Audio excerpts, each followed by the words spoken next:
Punta na tayo dun sa ano, Coffee Beans. Ay, good. Yan. Kapag pangawan, di ba? Sir Amir, DJ. Batalyon ka lang.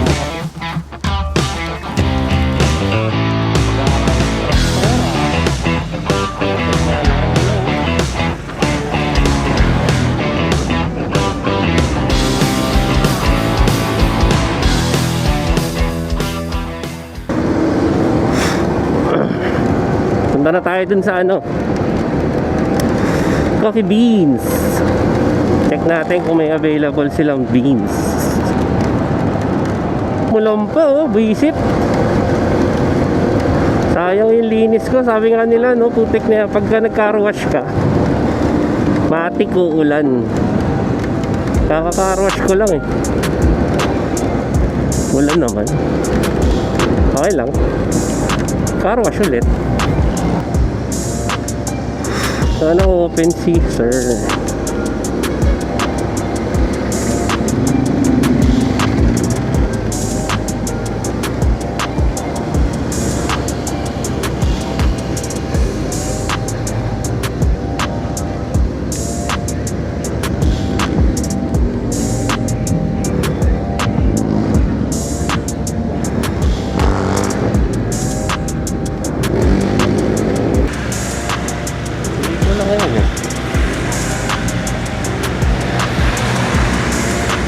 Ayun, Barako Coffee. Ayan o, Taib Goods.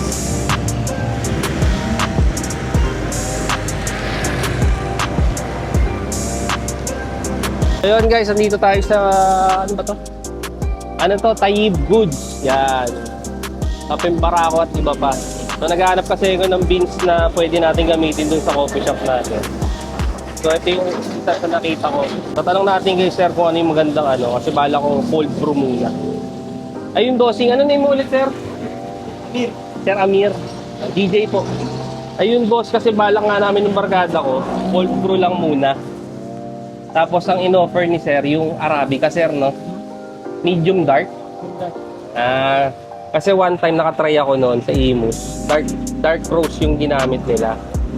Tapos cold brew yung method na ginagawa nila. Kaso ang pansin ko doon, sobrang tapang ng kape. Halos parang nakakahilo na nga. So yun, bala ko i-try muna to. Pwede sa kanila muna, ano, parang, magkano yan sir? 285, yung 250 grams lang muna. Tapos para matrial ko lang, kung maganda yung kalalabasan ng coffee, di tutuloy-tuloy ko na yung order sa kanila. Kaya may mga klase sila ng coffee. Robusta, Excelsa, Barako. Yan, Barako, medium, Arabica medium. Kasi mga, yan, kompleto rin sila. Kaya sa mga nag-aanap, dito nyo lang i-try. Hanapin nyo lang si sir. Anong tong address nyo, sir? 17 Jaya Bansan. Okay. Sa Litran 1, no?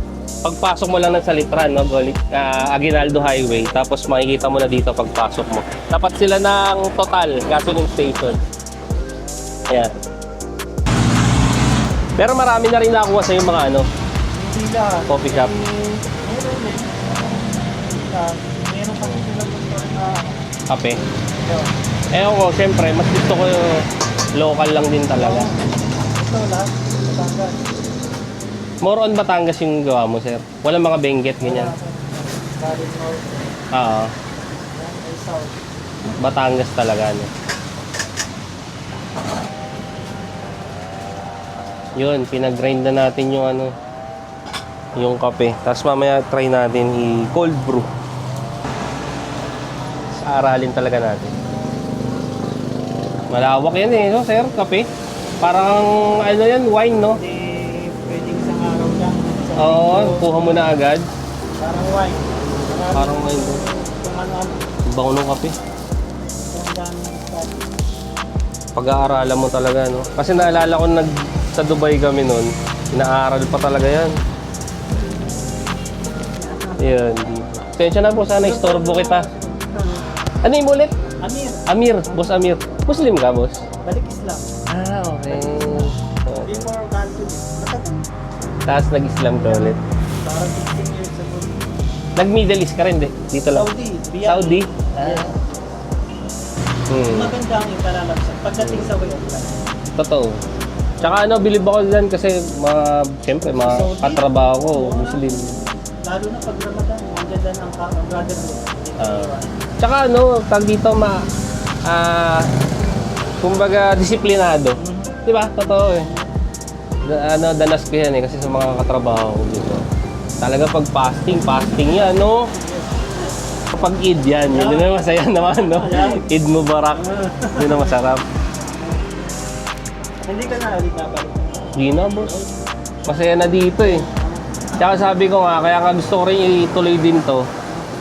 Parang para sa akin. Gusto ko i-promote yung kape natin kasi nung nasa Dubai ako, lagi ko kini-question yun. Ba't parang wala. Natutuwa nga ako, meron ng Pinoy na nag-ano sa abroad na pinapakilala yung kape natin. Walang gaano. Di ba? Local talaga. Sabi ko mas masarap nga yung mga kape natin dito eh. Kaso yun lang talaga, kulang tayo sa pagmamarketing yung sarili natin. Sa kanila, grabe, mga Brazil, Colombia, di ba? Sabi ko, may laban din yun sa atin, kaso yun lang, kulang lang sa marketing. Ethiopia, dami. Naalala ko yun, nagka-cupping pa kami. Tapos nilista mo kung ano yung notes ng kape. Totoo pala yun. Tsaka doon ko nalaman na maano talaga yung kape, boss. Para siyang wine. Kasi nga, pag cupping mo ganun, hindi ko na-expect na malalasa kami yung lasang floral, na medyo orange, fruity. Oo, ganun, sabi ko. Tapos yung iba parang lasang hazelnut, pero wala naman nilagay. Depende pala sa altitude, ganun.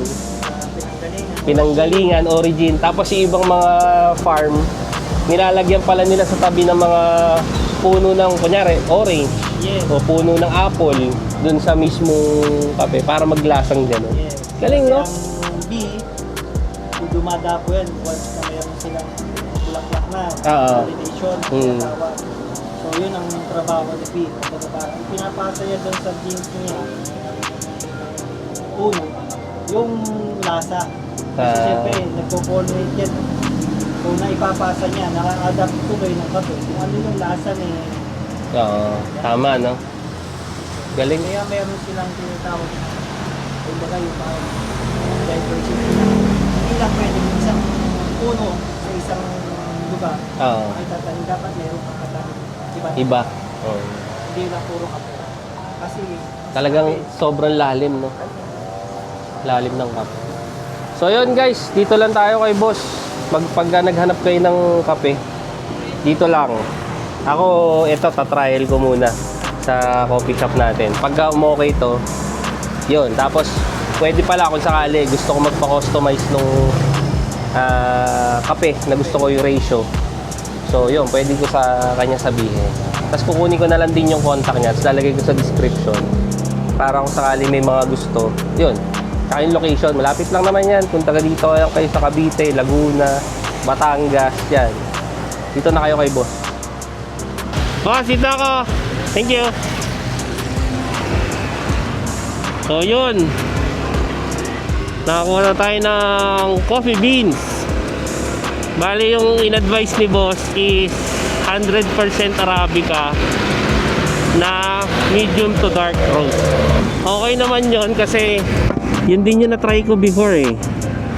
Medium to dark roast. Pero 70-30 yun. Nasa 70% Arabica at 30% na Robusta. So yun nga, sabi nga ni boss, pwede naman pa-custom ko na lang. Papagawa ko ng sarili kong blend ng coffee. Pero sabi niya, try ko muna to para syempre less hassle pa, gastos. Baka okay din naman to eh, di ba? Feeling ko may may laban to sa international eh, yung kape natin. So yun, medyo mataas yung pangarap ko pero let's see. Kaya natin yan guys. Yan, mabait si Boss Amir. Ano siya, kapatid nating Muslim. Tapos yung business niya is coffee. Yan guys, tapos na tayo sa ginawa natin, no? Nagganata tayo. Nakakuha na tayo ng coffee beans. Pinagrind na rin natin. Oh, nako. Traktora. Putik na laki ng gulo. Pang-off-road. Ay, salamat. Tatapos din tayo sa ginawa natin. Pero at least nakuha na natin yung kailangan natin na beans para sa coffee shop na itatayo natin. Kahit tinapos tayo ng ulan, at least nagawa natin yung kailangan natin gawin. So hanggang dito na lang muna guys. See you on the next one. Ciao!